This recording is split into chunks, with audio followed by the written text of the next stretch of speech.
awesome, then we would have a little intro cut right there and then get into our review because that was beautiful. Oh, honestly, it just when you said it was like 5 seconds before we went live, and I was like, "What should we say?" Because we didn't have it on the countdown for this show. Mm-hmm. So, but that popped into my head because we are talking about Free Guy. Yes, we are. And that was a catchphrase. And I know some of you may be thinking, really, a Free Guy review now? Isn't this like 2 weeks too late? Probably. But, life gets in the way. So this is when we're able to actually watch movies and review them. If you've been with us for a while, we got, not to brag, but we have lives. Yeah.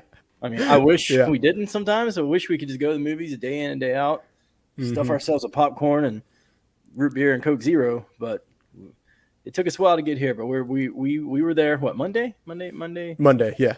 Yeah, and we got to watch this. And apparently we weren't the only ones because this movie is blowing up the box office. Yeah, I mean, even when we were there that night, there was still like a decent amount of people. And that was a Monday night. So when I entourage the tickets, it was just me and you in there. And I was like, okay, Efren and I about to have an intimate viewing of Ryan Reynolds. Okay. And then I walked in. I was like, oh, there's more people here. Okay. But, yeah. So we ended up going to watch this thing and trying to not look like we're on a date or anything like that. Yeah. I never know what to do because we go to the movies together a lot, obviously, which is a blast. But, like, I never know, like, when it's just me, you and I, like, what's protocol? Do we sit next to each other because we have assigned seats? Or do we leave that seat in the middle? But what if someone comes and takes the seat that we're not assigned to? So I just sat next to you. I didn't know if it was weird or not. So honestly, it wasn't weird to me. But, back in the day when there wasn't seat assignments, you just there was always the one seat buffer. That's how it always used to be. Yeah. But now that you have seat assignments, it kind of feels like maybe what we should do is just have the buffer like the good old days, and then if someone comes in and is like, "That's my seat," then just that's fine. You must scoot over. It was like a moment of like I didn't know what to do. I was like, "Well, I'll sit next to he's my homie. I'll sit next to him." But then I sat down. I was like, "Wait, is this weird? Because we have this seat. We need a buffer." Then I thought, well, now if I move, I'm gonna think I think he smells. I was just like, I thought, wait, so Anyway. There it is. Either way, we made it happen, folks. We did. Despite all the awkwardness, we made it happen, and we watched the movie. Efren, my friend, I was going to go ahead and tell you. Yeah. I adored this movie. Oh, tell me more. I had an absolute blast watching this movie. This movie did everything a movie needs to do for me personally. I was entertained by it. I thought it was hilarious. I thought it was shot well. And I guess we're going to right to the good. I kind of jumped the gun there. But, no, you're fine, man. Keep rolling. And I was moved. I'm not trying to sound dramatic or anything, but I was moved by it. And I left and I was just like, that movie did everything it was supposed to do. It checked all the boxes for me. I loved this movie. A lot of good in this movie. Yes, it was just a lot of fun. And you know how I am with just good, fun movies. Even some dumb fun, honestly, because there was some dumb fun part of this, Oh, yeah. And so, I mean, I had a lot of fun with it. And as we, I guess, dig even further into the good side of things, one thing that I was kind of like iffy about, like how is it going to play out, is when you always have this, we're in a video game thing and you're trying to mix video game-ish kind of graphics and stuff like that. Like, how is that all going to work? How's it going to look? Because you could just go Ready Player One and just go full CGI when you're in the video game world. Or you can just completely ignore it and just say, hey, here's a bunch of live people and here's what's happening. But I thought they did a good job of keeping the balance of mixing it with both when they needed it. And I felt that they didn't rush like the whole, okay, we got to be as good as Who Framed Roger Rabbit or anything like that. Like they didn't have to do that. But so a lot of times it was real people. But when they needed to mix the two together, it looked really good. It did. And that for me, because if it didn't look good, to me, it wouldn't have been as fun, but since it did look good, I was able to believe the world that we're watching. And so it made it a whole lot more fun. And as a video game movie, it needed to be fun. So that's why I really liked it. Yeah, indeed. I was curious. So the trailer for this movie didn't really, I mean, I like Ryan Reynolds for the most part. But I thought, okay, it's Ryan Reynolds doing Ryan Reynolds things. And so I was kind of curious how they were going to, there he is. I was kind of curious how they were going to spin his character and how it was all going to work. And the way they laid it out, the way the script was written, and the way it all tied into each other, it flowed really well. And and speaking of what you were saying, because I thought, okay, yeah, I think if it would have done the Ready Player One route, it would have just been like, okay, this is a knockoff of Ready Player One. Mm-hmm. This is the Grand Theft Auto Ready Player One. Right. But it took a entirely different route, you know. And I thought it was gonna be Ryan Reynolds doing Ryan Reynolds things, but Mm-hmm. but at the same time he played a different character. He plays like Yeah. he wasn't the smart aleck. You know, he was kind of like Drax a little bit, like a dorky Mm-hmm. Drax. That's how I Yeah. compared him in this movie. And he had, a lot of really good chemistry with the supporting cast, which I should have pulled up the IMDb machine because their names escape me. But I thought they were all really good. The Mm-hmm. Stranger Things guy Yeah. was really good. Jodie Comer, the Mm-hmm. played Millie. She was Right. excellent in this. His friend, Buddy, played by Lil Rel. Their names escape me, but Yeah. That's fine. anyway, the cast was really good.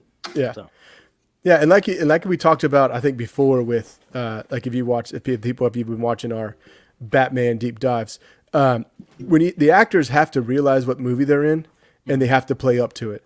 And I felt like that's what this cast did. They knew exactly what movie they were in, and they just had fun with it, which is exactly what it needed to be. Like, you don't need to take this too seriously. You don't need to try to make some grand statement about whatever. I mean, I don't care, but Yeah. you don't have to like do any of that. It was like, hey, you're just a fun movie to take your mind off things, and so it was great in that. Like I said, mixed with the graphics, and honestly, I thought the story was well told. There's a point in this movie, I think I told you this, Gary, where I was just like, all right, like if you don't explain this properly, and it was kind of explaining like how Guy became Guy, Yeah. and if you. And I was just kind of like, all right, don't ho-hum through this. Like, I get what it's supposed to be a fun movie, but at least make an attempt to explain this. And they actually I didn't think they made an attempt. I think they succeeded at explaining how this works. Now, maybe it may be a little far-fetched, sure, but still, it made sense within the story. Yeah, and in it's that just story, like, in that universe, yeah. yeah, and I was just like, oh, that's perfect. And I didn't feel like there was a lot of plot holes. There were nitpicks, but there weren't really like a whole lot of plot holes, which I thought was really good for a movie like this. Yeah.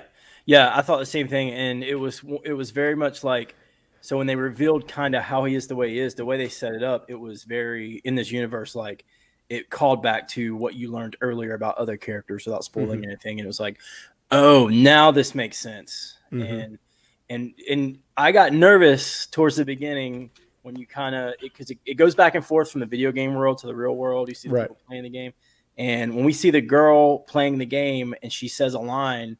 I don't want to spoil anything. I was like, oh, here we go. This is going to be a over the top woke message. But then you find out her motivation is like you get on board with her because you're like, no, that's not right. You know, you're rooting for these characters all throughout the movie, and that, in my opinion, that's because the script was written so well. Yes, and that's what's key. And this is, I know we've talked about in other reviews of other things of how lazy writing drives us nuts. And I didn't feel like there was any lazy writing in this. I felt like they actually thought about it. They decided we're going to make this work. We're going to make these characters work. We're going to make their motivations work. So like you said, you were rooting for them, even the smaller characters. Yeah. Like you were rooting for them and you wanted them to win. And then of course with the antagonists, you were just like, this guy needs to go down, which, the antagonist again, Taika Waititi, whatever. Yeah. However you say his name, was great in this. I don't know if you ever saw. I think it's. I don't know if you ever saw. Oh, I'm totally sharing the wrong one. My bad. But yeah, there's Behind my search. the curtain of real Trying to find my search for photos to share. But hopefully, maybe this time it'll work. Let's try that one. Yeah, there it is. So Taika Waititi, whatever his name is, the director of Thor Ragnarok. Yeah. If you haven't seen, but there was the movie. Just a rock paper scissors joke. No big deal. No big deal. Yes, he plays Korg. Oh man, the movie where they make fun of Hitler. Jojo Rabbit. Jojo Rabbit. I have not seen it, but I want to. I hear it's amazing. Yes, it is great, and he does a great job as this like goofy Hitler. So just like, man, this guy, not only can he direct and can he write, but he can act. And in this one, like he completely goofball hams it up. Yeah. But it works. It does. And that's the thing. Usually something like this never works in movies because it's like, really? But again, because of the world they set up, it works that he's like this. Like, because you can tell without, again, we're trying not to spoil anything, but with the plot of this movie and his involvement in the plot, like it makes sense that he's trying too hard. Yeah. If that and so it's like, From the okay, moment it shows his shoes, you realize, okay, this is what this is what this guy's like. Okay, it's like, and you believe, okay, he's Right. He's not on the up and up. He's so Right. but he plays it hilariously. Yes, he does. And then the other two guys, the Stranger Things guy and the other guy in the middle there, again, I forget who they are. But like even like so the Stranger Things guy, obviously he has a bigger role in this. But you get to see his character grow and evolve with Joe Carey. Okay. Yeah. You get to see him evolve and grow with what's happening in this movie. And even the guy in the middle who is just like kind of like the goofy friend. Stooge. Yeah, the stooge. But he ends up also having a little bit of a character arc and growing with the story. And this is where I'm just like, okay, if you're taking a character who's that minor in this movie and you're giving him an arc and you're having him grow, it's just like, that's how I know this is good writing. Yeah. Yep. And yeah, like you said, the character development of both those guys was top notch. And there's a line towards the end of the movie, right towards the end of the movie, that Joe Carey says that I was like, I audibly said that was good, and it was, that was when I realized how full circle he came. And I was just like, it's good stuff. It's good stuff. So, yeah. Taika Waititi is he's a treasure. Yes. Yes, Korg is one of my favorite characters ever. I need the Korg podcast someday with him just talking about current events. Yes, anything at all, please. Yeah. Before you use a Wi-Fi, Sorry. That's too good. You can't help it. It's too good. Denzel, if you're watching, chime in with some Korg quotes. Yeah. So that's, so obviously a whole lot of good here. So that's, so it is just a fun movie. This was Ready Player One mixed with The Truman Show, mixed with Wreck-It Ralph. Yeah. I thought a lot of Lego Movie as well. Because of Ryan Reynolds. Yeah, a lot of Lego Movie, especially with the playing back and forth in between worlds. And I didn't think about that. Yeah. So, and even Ryan Reynolds like opening like sequence every morning felt like kind of like that, But, oh, he did. Yeah, that's right. Because you wake up and everything is awesome. Yeah, that was very similar. Good morning. Yeah. So yeah. Sorry guys, no more impressions today. I'll stop. It's very late right now. We're recording this later. So yes, because we're committed. We are. But here I'm missing wrestling right now to do this show. I don't want to brag, but I'm all proud of you. I'm trying. So but moving on to the section of the bad, and I don't know if we have a whole lot to go in here. Probably for me, the bad was just there were things in this movie that were just why did you do that? It didn't. It just wasn't necessary in this kind of movie. Like they could have cleaned things up a little bit, and it probably would have been like the perfect family film. Probably like older kids family film, which I guess we're kind of talking dad-ish there, but still, like it was a little like, man, you didn't need that. Everything else is so great. You didn't need those couple things in there. But other than that, it was. I don't know about much else bad because we just talked so much about the story, the plot, the characters. So. And when I was thinking earlier about the bad, that's what came to mind as well. It was like very unnecessary. And there wasn't, obviously we wouldn't be talking about it if it had that thick cussing or content, but it didn't have that. But every now and then it would do stuff. And it was just like, that added nothing to it. Why did you do that? You just had to be edgy, Yeah. But, and like there's the main scene I keep going back to is where he wakes up and he talks to his goldfish. And a montage of him, he's evolving and he wakes up and he looks at the goldfish and goes, "Good effing morning, Goldie." And it's just like, and it got a laugh in the theater, but I was just like, why? Yeah. Because you're right. It would be a for the most part, family, older kid friendly movie, but that's really the only bad I have. You talked about a few nitpicks, but they're really, and more like, Yeah, and that's what they'd be. They'd be nitpicks, Again, there was another line that was a little inappropriate between him and the girl, and it was just like, that doesn't make sense in this virtual reality world, And it's just like, I think that line's actually in the trailer, in one of the trailers, so I'm not spoiling anything there, I think. Yeah, but but it was really more like nitpicks like that, like in the sense of, okay, here's these little things that just shouldn't, it just doesn't make sense. That doesn't work. You know, if you're having this video game online world, virtual reality type world, that's not gonna work. And so it was really just some stuff like that. But it's one of those things, like if you're trying to, again, like we talked about with books or comic, like when you're trying to adapt, certain things won't translate. You're still trying to tell a story that flows, have some jokes. So something's not going to make sense, and that's just how it is. That's why it's a nitpick. Yeah. Yep. Indeed. But yeah, that's honestly, I mean, when I rewatch it one day, maybe I'll think of something else. But right now, I don't have very little bad. Yeah. Yeah. I agree. Very little bad as well. And then, so going to the pastor side of things, what do you think, Gary? You got anything there for us? I do. However, I don't want to spoil too much. But basically, the overlying message of this movie is, don't get stuck in a rut of everyday mundane life. There is more to life, and for us as believers, that is Jesus. And Right. anything outside of him, whether we realize it or not, is that not life to the fullest, as he says it, among many, many other things. But I kind of took that away, from it, and not being afraid to, it's going to sound corny and cliche, but I'll just say it, to try different things and get out of your comfort zone. So what changes Guy's whole direction is he does something he's not supposed to do, that he's never done. He takes that step, and then voila, movie, Right. So, yeah. And that's really what I got out of it too, was just like not being afraid to step out of the comfort zone, to try something new. And then even from there, like he went on to try to tell other people, hey, we don't have to be this way. We can try something new. We can do different things. And so it's kind of like a little bit of evangelism there. Like he's trying to let everybody else know, like there's a better life out there for you than what you've been given. So I thought that was pretty good there, and I really liked that. And then, just the camaraderie and the community building, I thought that was really good. Oh yeah, yep. There's other things, but like it's a huge spoiler, so I won't say anything. I'll tell you about it later. Yeah, that's good. That's good. Believe it or not, this is a pretty spoiler.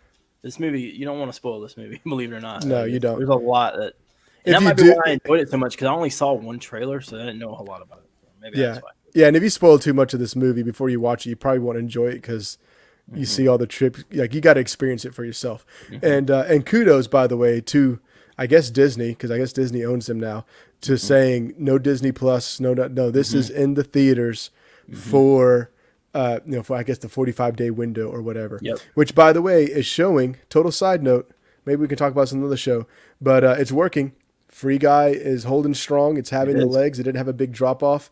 And then the movies that did still have day and date HBO Max, they're outside of Mortal Kombat and Godzilla, the rest of them aren't doing strong. Ryan Reynolds, that friendly rivalry he has with Hugh Jackman, he's absolutely destroying Reminiscence, that was released on HBO Max along with theaters. And I know money doesn't tell the whole story, but people are going to see Free Guy. And I know I've gushed over this movie enough, but because I've always wondered, because this was supposed to come out before, like, last spring, right? Wasn't it? I remember seeing the trailers, and they pushed it back, and that tells you they believed in this movie. The same approach was done with this at A Quiet Place 2.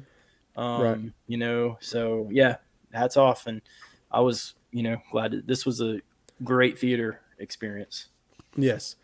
Yes, it was. And then, so lastly, the dad, I'll jump in here since you did the last one first, Gary. The dad, I mean, it's PG-13. Definitely follow it. Like we already told you about some stuff. There are certain things in there that, again, goes a little too far. So I would stick to that rating. My kids won't be seeing it until then. Like, your kids got to be ready to see some stuff. I mean, there is, nothing like over the top crazy violence, but there is the violence. There is some of the sexual innuendos, all that kind of stuff that's in there. So it's like, you want to make sure your kid knows some stuff, and you've already had conversations with them before they see this movie. Yep. Couldn't agree more. Absolutely. Yeah. So. And then, so it's time for our official, pointage, our Hail Marys between 1 and 5, what we are rating this thing. And I am curious to see what you rate it, sir. I am very curious, but it is time for that. And then so obviously you've heard us, we said a lot of good about it. So we're going at least a 3. Let's just be honest. It would at least be a 3. You guys know that's coming. So I want to say this before go in there. Another thing that helps me out a lot with my rating is the fact that this is probably Channing Tatum's best role he has done in his entire career. And so I'll leave it at that. You know, there was like a couple things he did that was a little over the top and probably a little unnecessary. Again, to get the PG-13ness. Yeah. But I have never enjoyed him in anything. I enjoyed him in this movie. Yeah. If you enjoyed, Channing Tatum fans, go see this movie. Yeah. So I didn't even know he was in it until. Neither did I. And that's another thing. There's some amazing cameos in this movie. Yes. I'll just leave it at that. Oh yeah, there's more. Of the limited people in our theater, they got an absolute roar of a reaction. So. Right. Because it also wasn't just cameos like for cameo's sake. Like, oh look, they're in the background. Like no, sense. Like there was a reason that cameo was there and it was good.